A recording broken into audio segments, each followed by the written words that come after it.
Bueno, en el ambiente que a ella más le gusta, la entrevistamos. Estamos en el teatro, en este complejo maravilloso que tenemos, y aprovechando la presencia de una hija de Oncativo que no pasa mucho por aquí últimamente y que no lo podemos dejar ir sin charlar con ella. Laurita Galo, muy bienvenida. Gracias, gracias. ¿Viniste exclusivamente para esto o venías y justo...? No, esto fue una improvisación.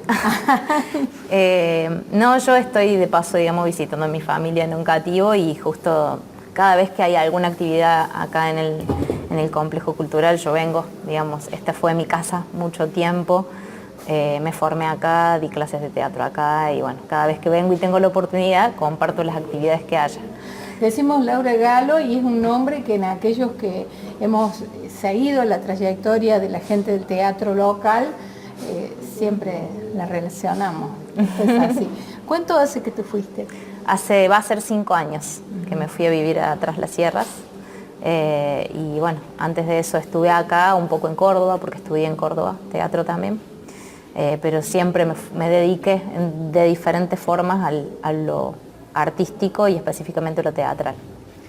¿Empezaste a qué edad con Mario, con Fanny? Con Mario y Fanny empecé a los 10 años, 11, allá por el 95. Así que bueno, ya es toda una vida, o sea, la mayor parte de mi vida estuve haciendo esta actividad. Y bueno, yo siempre digo, Mario y Fanny son mis padres, mis progenitores artísticos. Sin duda, lo son de unas cuantas personas que conocemos y que han trascendido en lo que hacen, ¿no? Porque hay muchísima gente que pasó por la escuela de teatro, pero conocemos muchos ya de trayectoria. Y en tu caso, estuviste con ellos, ¿cuánto tiempo? ¿Qué obra recordás de tus comienzos? Y la obra como más, que fue para mí un antes y un después, digamos, en mi carrera, en decidir tomar al teatro como un oficio, digamos, y dedicarme a eso, fue La Gallina degollada, que la hicimos en el 2001, allá por el 2001, y fue una obra que tenía un montaje escenográfico muy grande, que fue producto de una investigación corporal escénica de 2 años. Bueno, ahí fue así como la obra para mí. Y esto era teatro danza, teatro de texto, tenía un poco de todo y como un gran despliegue escénico. Después hicimos Los Nadies, todo esto con el grupo Canto Rodado, que eran los que más nos dedicábamos al teatro más corporal o de imagen. ¿Quiénes eran tus compañeros en ese momento, algunos de los que interactuaban con vos en las obras? Y ahí en esas 2 obras actué con Sandra Criolani, con Diego Zupa. Hablando de gente que trasciende. Claro. Verónica Aymar, Natalia Aymar, con el Luli Mercado y la Fanny, claro. Con el Santi Bernardi también, que en Los Nadies en un momento reemplazó a Diego. Esos fueron mis compañeros. Y después estuve con Araceli Yeleni mucho tiempo haciendo la obra de Por los peces y los panes, que fue la última obra que yo hice acá en Oncativo, con la dirección de Mario y con la ayuda de dirección de la Fanny. Eso fue lo último así que hice, pero bueno, hicimos muchas cosas, muchas instalaciones, diciembres de muestra.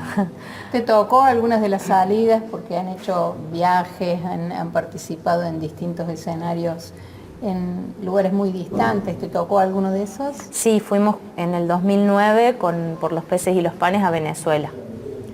Y después con las otras obras, con Los Nadies, fuimos más cercano, digamos, pero a Rosario, y así estuvimos girando un poco más por acá en el país. Contame un poquito de la experiencia en Venezuela.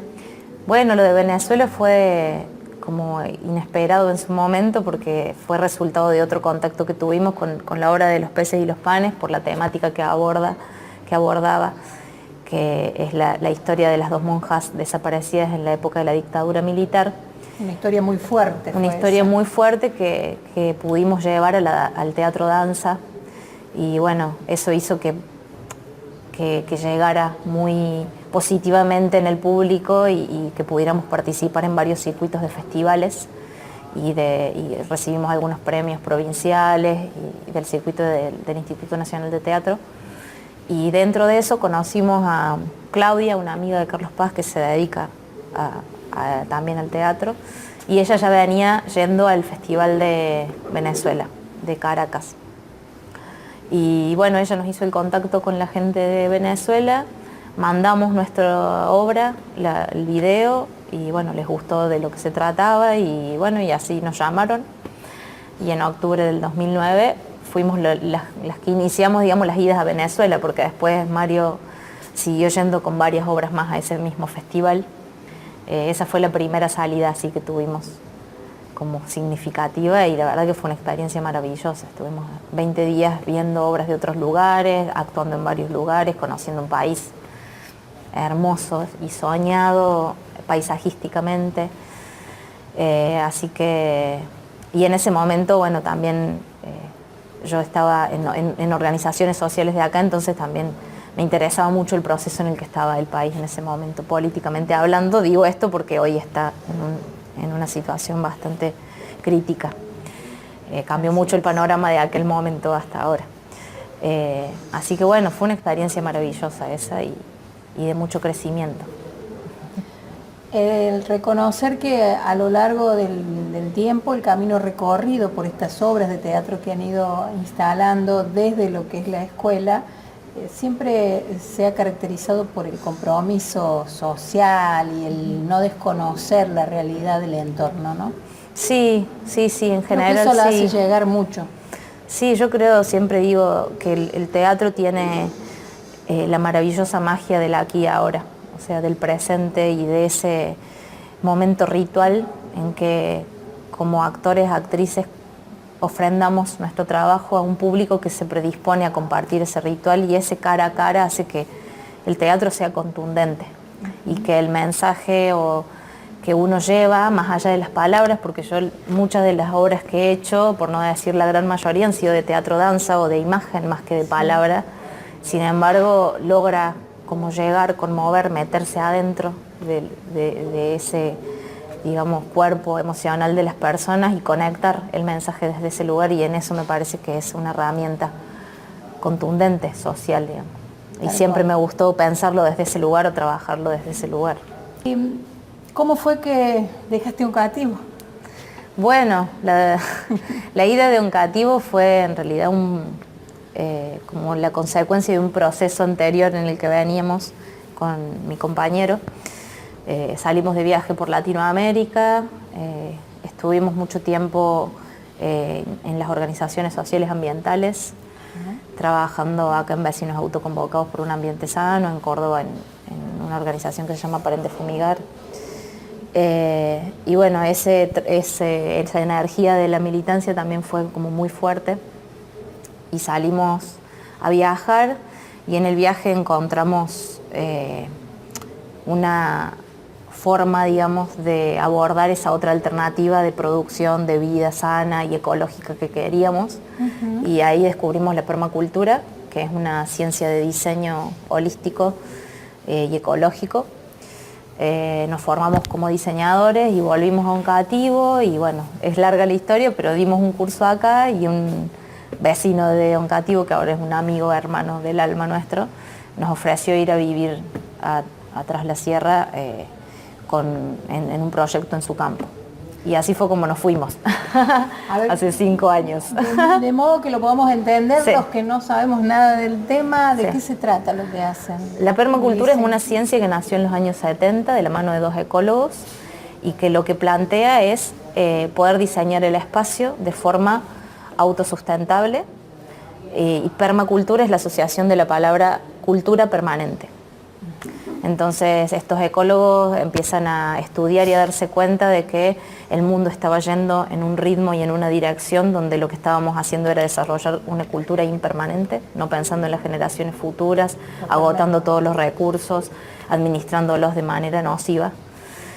Y entonces ellos proponen diseñar espacios habitables en donde el ser humano pueda vivir en diálogo con la naturaleza, y que su forma de construir su núcleo habitacional, de producir sus alimentos, etcétera, sea en diálogo con ese entorno y no en destrucción de ese entorno. Eso es a grandes rasgos lo que plantea la permacultura. Y en concreto es cómo diseñar tu casa o tu campo o de una forma ecológica y sustentable. Eso es, digamos. En el caso de ustedes, ¿cómo viven? ¿Han implementado todo esto, me imagino? Sí, allá ya hay varias personas de Oncativo viviendo en 2 campos. En Milu, en donde yo estoy viviendo, son como 20 hectáreas en donde vivimos varias familias y eso, producimos de manera agroecológica, sin utilizar, digamos, ningún insecticida, ni ningún, digamos, químico, sino de tratar de estar en diálogo con los procesos de la naturaleza, trabajando en la diversificación de los cultivos para que los insectos benéficos puedan dialogar con los que no, y bueno, es como toda una lógica ecológica, digamos, del cultivo. ¿Qué cultivan, por ejemplo? Hasta ahora más huertas, todo lo que tiene que ver con lo hortícola. Lo que uno puede encontrar en una huerta, lechuga, tomate, calabacín, no sé, que eso lo puede tener cualquiera en su patio también.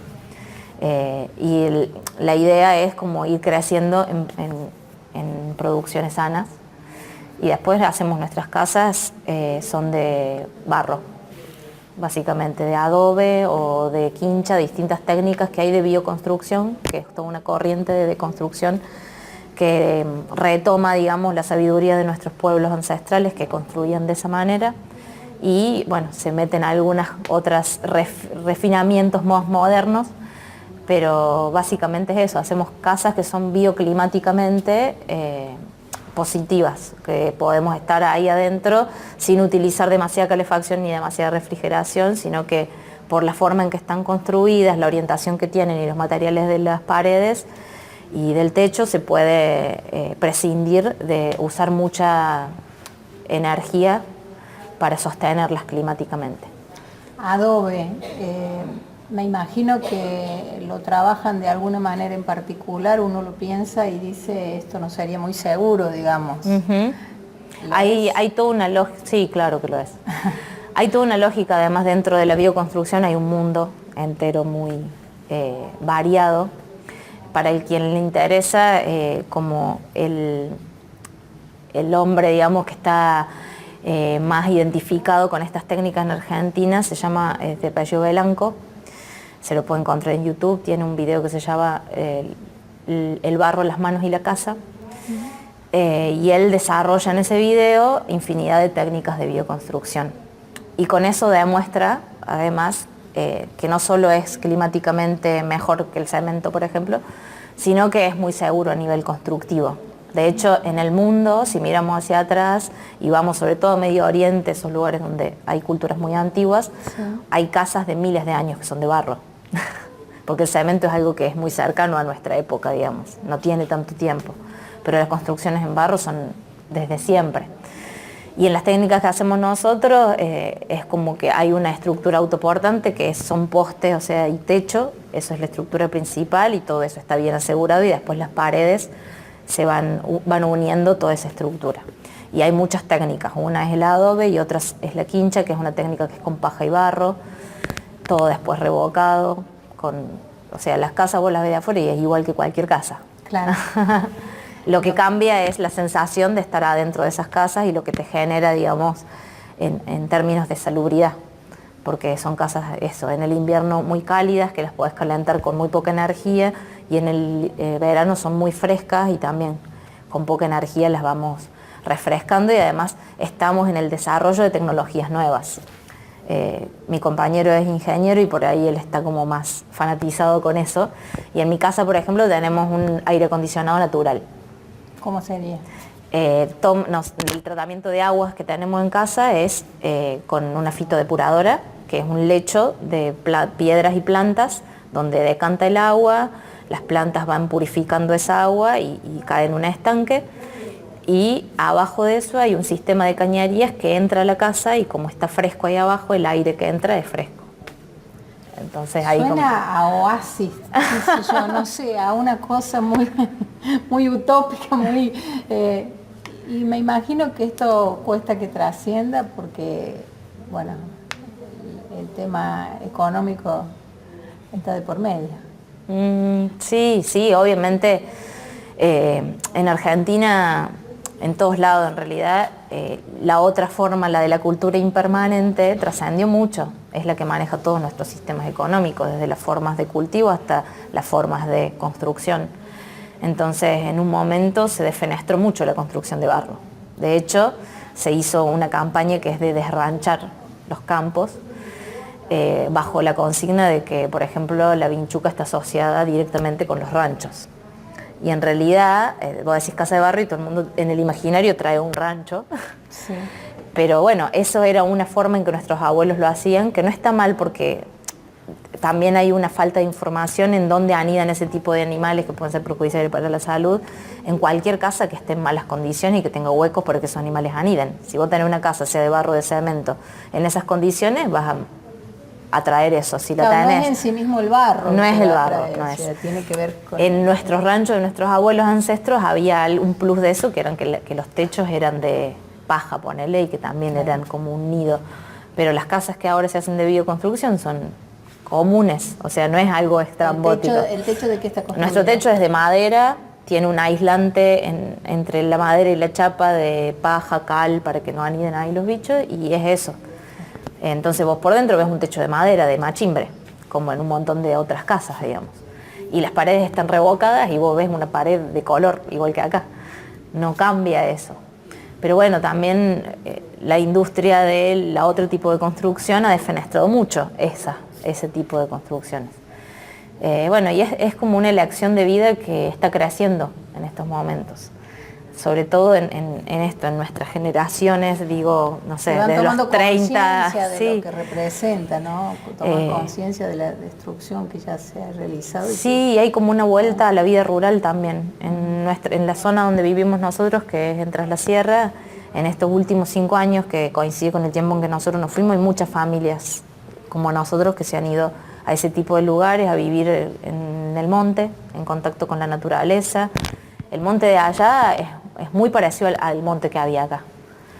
Algarrobos, chañares, jarillas, un montón de árboles que acá hace rato que ya no se ven y que allá nosotros estamos en contacto directo con eso, entonces también como a nosotros nos llevó de acá ese amor por la naturaleza, por estar en contacto con ese aire y con esa forma de dialogar con la vida y también en la proyección de querer que nuestra hija crezca en un entorno así.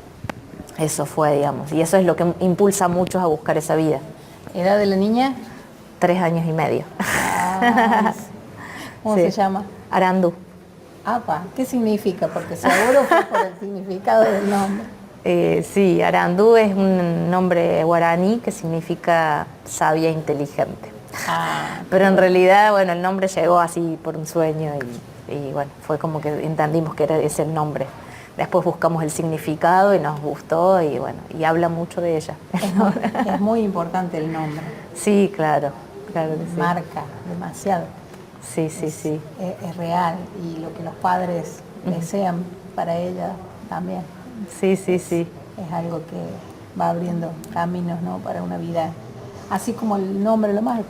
Sí, totalmente. Qué bueno. Mira, yo la aparté de donde estaba con su gente amiga para charlar, porque digo, bueno, acá tenemos una artista, tenemos que hablar y me encuentro con una clase de ecología y maravilloso, porque aprender es esto, es vida. Sí. Y te quedas solo el fin de semana. Sí, no, de hecho yo ya me hubiera ido hoy, si no fuera por la tormenta. Así que bueno, toda una Le agradecemos a la hermosa casualidad. Que está acá. Sí, y yo quiero agradecer también acá a la gente del complejo, que es mi familia en muchos sentidos. Bueno, que me dieron la posibilidad de narrar el cuento, que por eso estamos haciendo esta entrevista. Claro, se narra un cuento que gente que nos están viendo a través de internet pueden entrar a los videos en vivo, ahí le tenemos una narración preciosa, realmente la verdad que me impactaste y por eso no quise que te fueras sin que charláramos. Bueno, un placer. Un placer para mí también y gracias por esta entrevista.